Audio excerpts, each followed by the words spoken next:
श्री शिवाय नमस्तुभ्यम। मेरे सभी भक्तों को सावन मास की ढेर सारी शुभकामनाएं। भगवान भोलेनाथ की कृपा हम सभी पर बनी रहे। आज से हमारे चैनल पर सावन मास के अध्याय सुनाए जाएंगे, इसे आप पूरी श्रद्धा भाव के साथ सुनिएगा। सावन मास भगवान शिव को समर्पित है। इस माह में भगवान शिव की बड़ी धूमधाम से पूजा की जाती है। जो व्यक्ति सावन मास के महात्म्य को सुनता है उनके सारे कष्ट मिट जाते हैं। शौनक जी ने सूत जी से पूछा कि हे महाभाग, हे व्यास शिष्य, आपके मुख कमल से अनेक आख्यानों को सुनते हुए हम लोगों की तृप्ति नहीं हुई, अपितु बार बार सुनने की इच्छा बढ़ती जा रही है। तुला राशि में स्थित सूर्य में कार्तिक मास का महात्म्य, मकर राशि में माघ मास का महात्म्य, मेष राशि में स्थित सूर्य में बैसाख मास का महात्म्य और इसके साथ उन मासों के जो भी धर्म हैं उन्हें आपने भली भांति कह दिया। यदि आपके मत में इनसे भी अधिक महिमा में कोई मास हो तथा भगवत प्रिय कोई धर्म हो तो आप उसे अवश्य कहिए, जिसे सुनकर कुछ अन्य सुनने की हमारी इच्छा भी न रहे।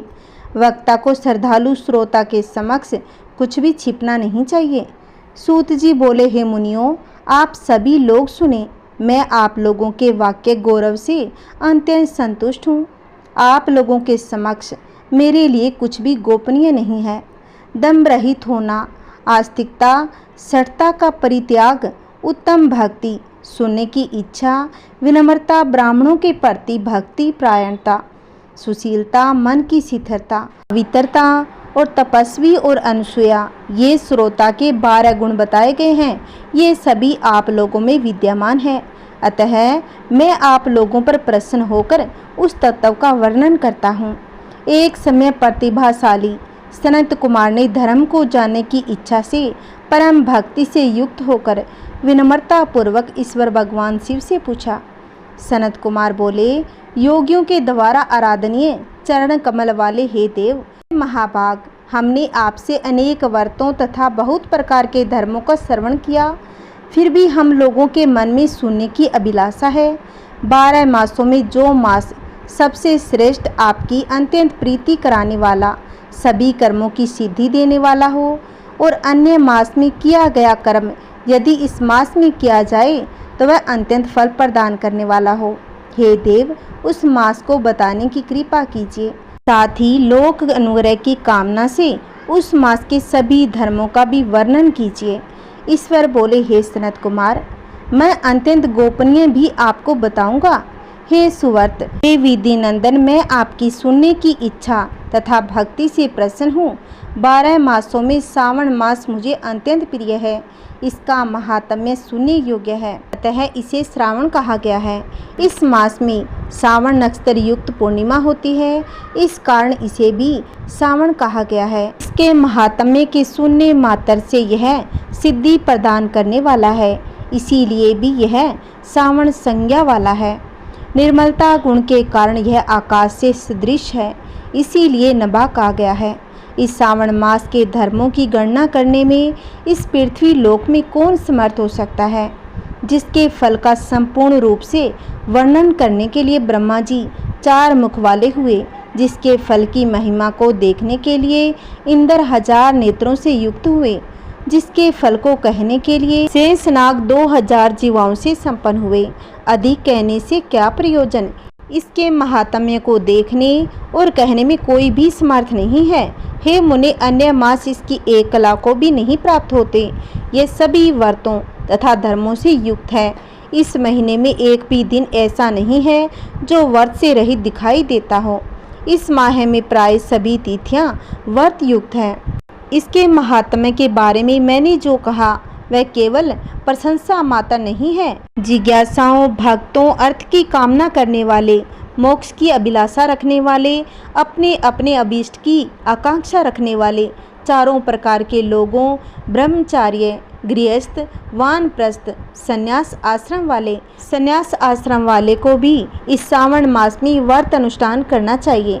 सनत कुमार बोले, हे भगवान, आपने जो कहा इस मास में सभी दिन एवं तिथियां व्रत रहित नहीं हैं, तो आप उन्हें मुझे बताइए। इस तिथि में और किस दिन में कौन सा व्रत होता है उस व्रत का अधिकारी कौन है, उस व्रत का फल क्या है, किस किस ने उस व्रत को किया, उसके उद्यापन की विधि क्या है, प्रधान पूजन कहो और जागरण करने की क्या विधि है, उसका देवता कौन है, उस देवता की पूजा कहाँ होनी चाहिए, पूजन सामग्री क्या क्या होनी चाहिए और किस व्रत को कौन सा समय होना चाहिए। हे प्रभु, वह सब आप मुझे बताइए। यह मास आपको प्रिय क्यों है, किस कारण यह पवित्र है, इस मास में भगवान का कौन सा अवतार हुआ था, यह सब मासों में श्रेष्ठ कैसे हुआ और इस मास में कौन कौन धर्म अनुष्ठान करने योग्य है। हे प्रभु, ये सब विस्तार से बताएं। आपके समक्ष मुझ अज्ञानी का प्रश्न करने में कितना ज्ञान हो सकता है, अतः आप संपूर्ण रूप से बताएं। हे कृपालु, मेरे पूछने के अतिरिक्त भी जो शेष रह गया हो उसे भी लोगों के उद्धार के लिए कृपा कर बताएं। रविवार, सोमवार, मंगलवार, बुधवार, बृहस्पतिवार, शुक्रवार और शनिवार के दिन जो करना चाहिए, हे विभो, वह सब मुझे बताए। आपको आदि देव कहा गया है। जैसे एक की विधि बाधा से अन्य की विधि बाधा होती है, वैसे ही अन्य देवताओं के कल्प देवताओं के कारण आपको महादेव माना जाता है। तीनों देवताओं के निवास स्थान पीपल वृक्ष में सबसे ऊपर आपकी स्थिति है। कल्याण रूप होने के कारण आप शिव हैं और पाप समूह को हरने के कारण आप हर हैं। आपके आदि देव होने में आपका शुक्ल वर्ण प्रमाण है, क्योंकि प्रकृति में शुक्ल वर्ण ही प्रधान है, अन्य वर्ण विकृति है। आप कर्पूर के समान गौर वर्ण के हैं, अतः आप आदि देव हैं। गणपति के अधिष्ठान रूप 4 दल वाले मूलाधार नामक चक्र से, ब्रह्मा जी के अधिष्ठान रूप 6 दल वाले स्वादिष्ठान नामक चक्र से और विष्णु के अधिष्ठान रूप 10 दल वाले मणिपुर नामक चक्र से भी ऊपर आपके अधिष्ठित होने के कारण आप ब्रह्मा तथा विष्णु के ऊपर स्थित है। यह आपकी प्रधानता को व्यक्त करता है। हे देव, एकमात्र आपकी ही पूजा से पंचायतन पूजा हो जाती है, जो कि दूसरे देवता की पूजा से किसी भी तरह संभव नहीं। आप स्वयं शिव हैं। आपकी बाई जांघ पर शक्ति स्वरूपा दुर्गा, दाहिनी जांघ पर गणपति, आपके नेत्र में सूर्य तथा हृदय में भक्तराज भगवान श्री हरि विराजमान है। अन्न के ब्रह्मा रूप होने तथा रास के विष्णु रूप होने और आपके उसका भोक्ता होने के कारण ईशान आपके श्रेष्ठत्व में किसी संदेह हो सकता है। सबको व्यक्ति की शिक्षा देने हेतु आप शमशान में तथा पर्वत पर निवास करते हैं। पुरुष सूक्त में उतामृतौ शैशानो इस मंत्र के कारण प्रतिपादन के योग्य ऐसा महर्षियों ने कहा है। जगत का संहार करने वाले हालाहल को गले में किसने धारण किया? महाप्रलय की काल अग्नि को अपने मस्तक पर धारण करने में कौन समर्थ था? संसार रूप में अंधकूप में पतन के हेतु कामदेव को किसने भस्म किया? आप ऐसे हैं कि आपकी महिमा का वर्णन करने में कौन समर्थ है? एक तुच्छ प्राणी में करोड़ों जन्मों में भी आपके प्रभाव का वर्णन नहीं कर सकता। अतः आप मेरे ऊपर कृपा करके मेरे प्रश्नों का उत्तर बताएं। श्री स्कंद पुराण के अनुसार श्रावण मास महात्म्य पहला अध्याय पूर्ण हुआ। ओम नमः शिवाय। भक्तों, कल की वीडियो में हम आगे की कथा सुनेंगे। आइए भक्तों, अब हम सुनेंगे एक सच्चे शिव भक्त की कहानी। बहुत समय पहले की बात है। हमारे देश में बस और ट्रेन की अच्छी सुविधा उपलब्ध नहीं थी। अगर किसी को सफ़र करना होता था तो धनवान लोग बैलगाड़ी व घोड़े का सहारा लेते थे, लेकिन गरीब लोगों के लिए पैदल यात्रा करना ही एकमात्र उपाय था। उसी समय एक निर्धन शिव भक्त ने भगवान केदारनाथ ज्योतिर्लिंग के दर्शन करने का प्रण किया और पैदल यात्रा करनी प्रारंभ कर दी। उसे रास्ता मालूम नहीं था। रास्ते में लोगों से पूछ कर वह केदारनाथ धाम की ओर बढ़ने लगा। मन में शिव दर्शन की इच्छा के लिए वह हमेशा भगवान शिव का स्मरण करता रहा। उसके घर से केदारनाथ धाम काफ़ी दूर था। सफ़र करते करते 2 महीने बीत गए। भूखा प्यासा जब वह केदारनाथ पहुंचा, तब उस समय वहां पर बर्फ़ पड़ रही थी और ऐसा लग रहा था कि मंदिर बंद है और वहाँ कोई भी नहीं है। आपको यह तो पता होगा कि केदारनाथ धाम के पट 6 महीने के लिए ही खुलते हैं और 6 महीने बंद होते हैं। जब केदारनाथ धाम में बर्फ़ पड़ने लगी तो मंदिर के पट बंद कर दिए जाते थे। और वह निर्धन शिव भक्त जब केदारनाथ धाम पहुंचा तो वहाँ बर्फ़ पड़ने लगी थी और ठंड के मौसम की बस शुरुआत हुई थी।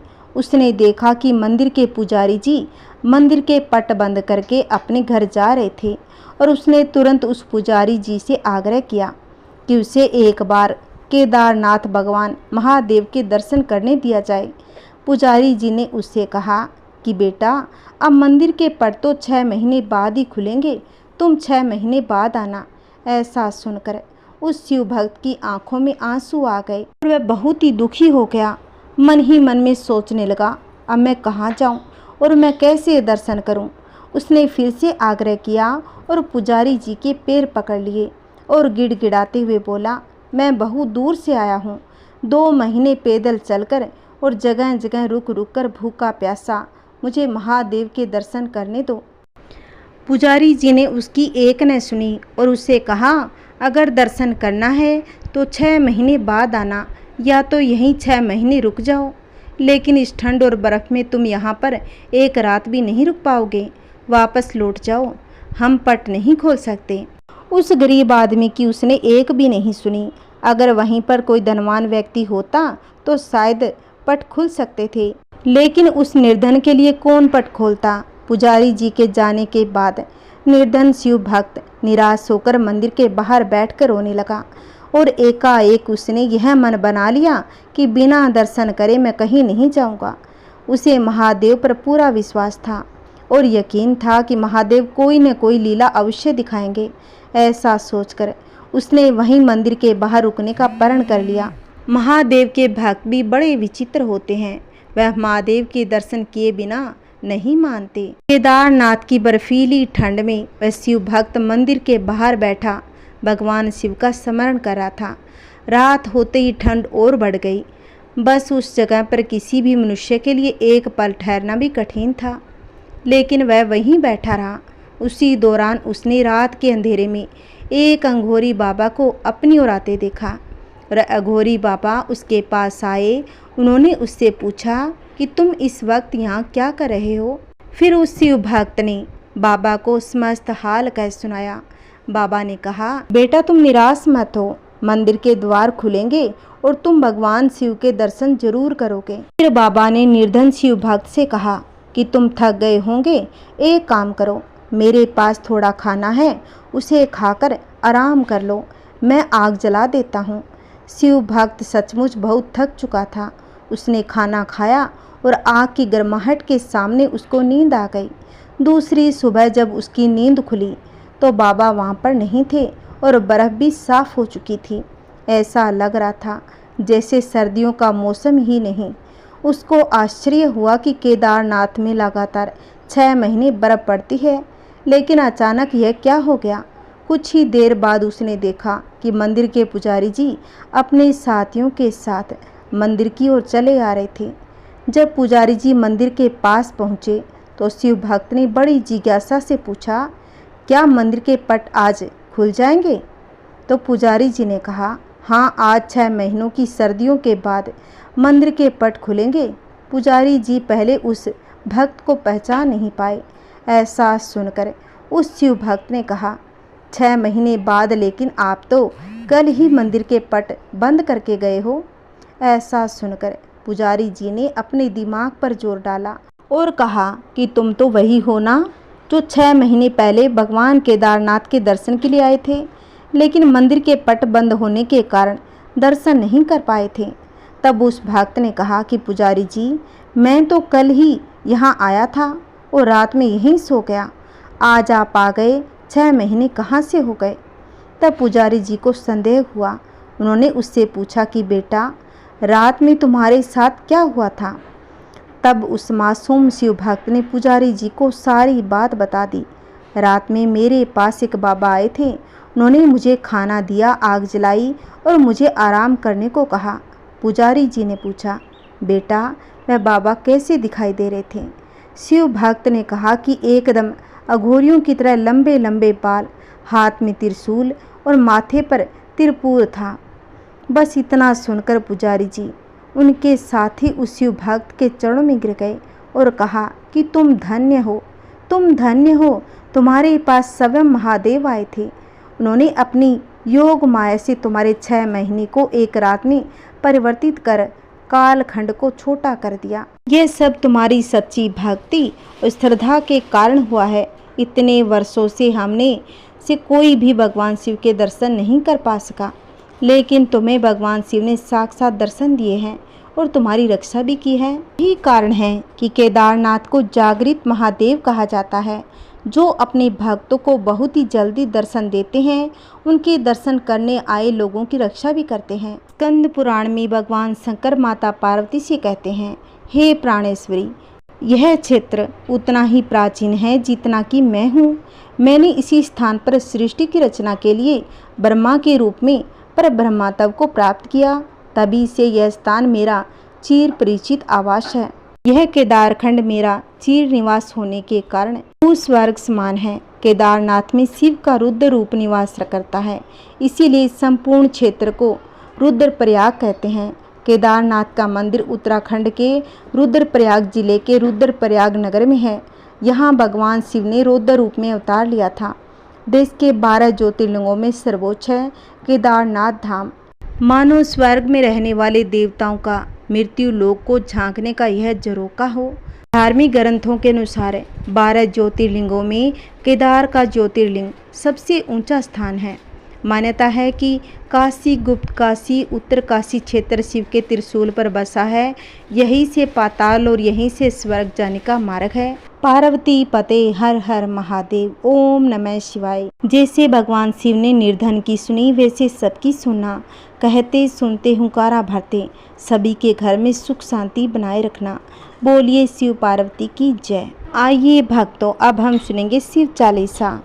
जय गणेश गिरजा सुवन, मंगल मूल सुजान, कहत अयोध्या दास, तुम देहु अभय वरदान। जय गिरजापति दीन दयाला, सदा करत संतन प्रतिपाला। भाल चंद्रमा सोहत निके, कानन कुंडल नाग फनिके। अंगोर सिर गंग बहाए, मुंड माल तन सार लगाए। वस्त्र खाल बागंबर सोए, छवि को देखी नाग मन मोहे। मेना मातु की हवे दुलारी, बाम अंग सोहत छवि न्यारी। कर त्रिशूल सोहत छवि भारी, करत सदा शत्रुन सहकारी। नंदी गणेश सोहे तहम कैसे, सागर मध्य कमल है जैसे। कार्तिक श्याम और गणराऊ, यह छवि को कहीं जात न काऊ। देवन जबिम जाए पुकारा, तभी दुख प्रभु आप निवारा। किया उपद्रव तारक भारी, देवन सब मिली तुम ही जुआरी। तुरंत सडानन आप पठायु, लव निमेष महम मारी गिरायु। आप जलंधर असुर सहारा, सुएस तुम्हारा विदित संसारा। त्रिपुरासुर सन युद्ध मचाई, सब हिम कृपा कर लीन बचाई। किया तपहिम भागीरथ भारी, पूर्व प्रतिज्ञा तासु पुरारी। दानिन महम तुम समकाऊ नाहिम, सेवक स्तुति करत सदाहिम। वेद नाम महिमा तब गाई, अखत अनादि भेद नहीं पाई। प्रकटी उठी मथन में जवाला, जरत सुरासुर भय विहाला। किन्हीं दया तहम करी सहाय, नीलकंठ तब नाम कहाई। पूजन रामचंद्र जब कीना, जीत के लंक विभीषण दीना। सहस कमल में सो रहे धारी, इन्हें परीक्षा तबहिम पुकारी। एक कमल प्रभु राख्यू जोई, कमल नयन पूजन चहम सोई। कठिन भक्ति देखी प्रभु शंकर, भय प्रसन्न दिए इच्छित वर। जय जय जय अनंत अविनाशी, करत कृपा सबके घटवासी। दुष्ट सकल नित मोहि सताए, भरमत रहो मोहि चैन न आवे। त्राही त्राही मैं नाथ पुकारो, एही अवसर मोहि आन उबारो। ले त्रिशूल शत्रुन को मारो, संकट से मोहु आन उबारो। मात पिता भ्राता सब होई, संकट में पूछत न कोई। स्वामी एक आस तुम्हारी, आए हरहु मम संकट भारी। धन निर्धन को देत सदाहिम, जो कोई जांचे सो फल पाहिम। स्तुति के ही विधि करें तुम्हारी, समूहनाथ अब चुक हमारी। शंकर हो संकट के नाशक, मंगल कारण विघ्न विनाशक। योगी अति मुनि ध्यान लगावे, नारद सारद शीस नवावे। नमो नमो जय नमः शिवाय, सुर ब्रह्मादिक पार न पावे। जो यह पाठ करे मन लाई, तापर होत शंभु सहाई। ऋणिया जो कोई हो अधिकारी, पाठ करे सो पावन हारी। पुत्रहीन कर इच्छा जोई, निश्चय शिव प्रसाद ते ही होई। पंडित त्रयोदशी को लावे, ध्यान पूर्वक होम करावे। त्रयोदशी व्रत करे हमेशा, ताके तन नहीं रहे कलेसा। धूप दीप नवेद चढ़ावे, शंकर समुख पाठ सुनावे। जन्म जन्म के पाप नसावे, अंत धाम शिवपुर में पावे। कहे अयोध्या दास आज तुम्हारी, जानी सकल दुख हरहु हमारी। नित नेम कर प्रातः ही, पाठ करो चालीसा। तो मेरी मनोकामना पूर्ण करो जगदीशा। मंगसर छठी हेमंत ऋतु, संवत 64 जान। स्तुति चालीसा शिव ही, पूर्ण किन कल्याण। ओम नमः शिवाय। हर हर महादेव। जय श्री कृष्णा। राधे राधे।